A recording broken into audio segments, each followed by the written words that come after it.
नमस्कार। आजकल इंटरनेट पर अंडों को लेकर ना कुछ बातें चल रही हैं, कुछ हेल्थ क्लेम्स किए जा रहे हैं और इन्होंने काफी हलचल मचा दी है।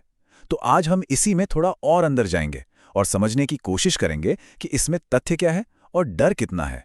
तो जो सबसे बड़ा, सबसे डराने वाला सवाल इन रिपोर्ट्स और सोशल मीडिया पोस्ट से निकल कर आया है, वो यही है, क्या सच में अंडे कैंसर का एक छिपा हुआ खतरा है? इसी सवाल का जवाब ढूंढेंगे। तो चलिए शुरू करते हैं।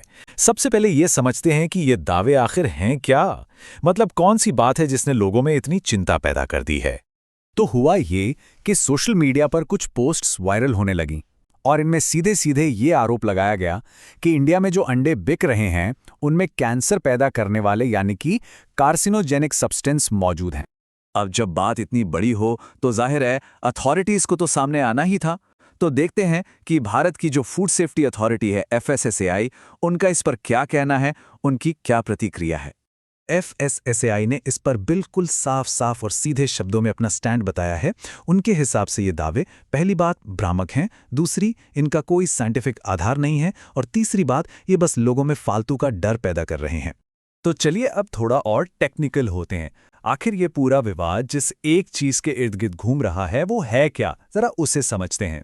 तो ये जो शब्द है नाइट्रोफ्यूरैन, ये असल में एक तरह की एंटीबायोटिक दवाएं हैं और सबसे ज़रूरी बात यह है कि भारत में पोल्ट्री और अंडों के प्रोडक्शन में इनका इस्तेमाल पूरी तरह से मतलब सख्ती से बैन है, प्रतिबंधित है।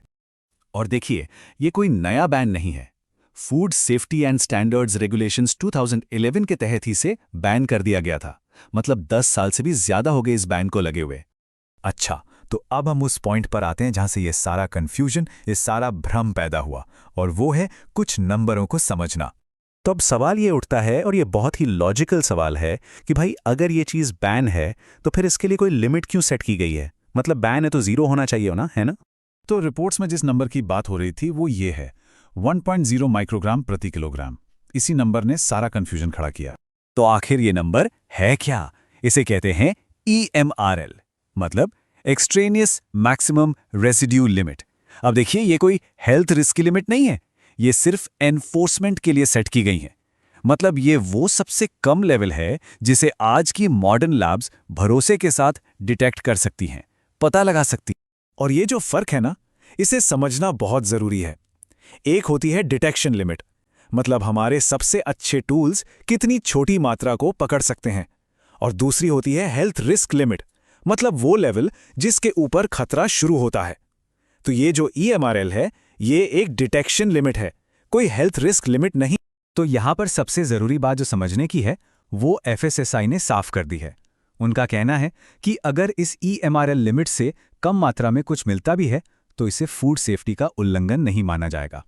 तो अब जब हम ये टेक्निकल बातें समझ गए हैं तो चलिए एक स्टेप पीछे लेते हैं और पूरी बात को, बड़ी पिक्चर को समझने की कोशिश करते हैं। FSI ने इस बात पर जोर दिया और यह बहुत जरूरी है। उनका कहना है कि लैब में किसी एक आध सैंपल में कुछ मिल जाने से आप ये नहीं कह सकते कि सारे के सारे अंडे ही अनसेफ हैं। ये साइंटिफिकली गलत तरीका है। तो फिर ये जो रिपोर्ट्स थी, इनका आधार क्या था? FSSAI के मुताबिक ये कुछ इक्का दुक्का फाइंडिंग्स थी। मतलब ये किसी एक खास बैच में मिली होंगी।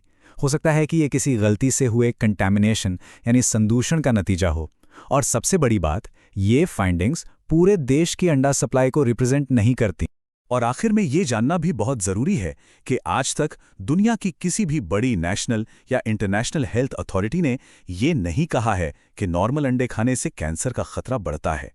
तो ये पूरी बातचीत हमें एक बड़े सवाल पर लाकर छोड़ देती है।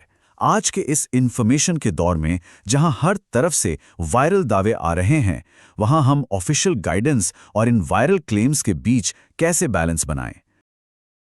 वीडियो देखने के लिए बहुत धन्यवाद।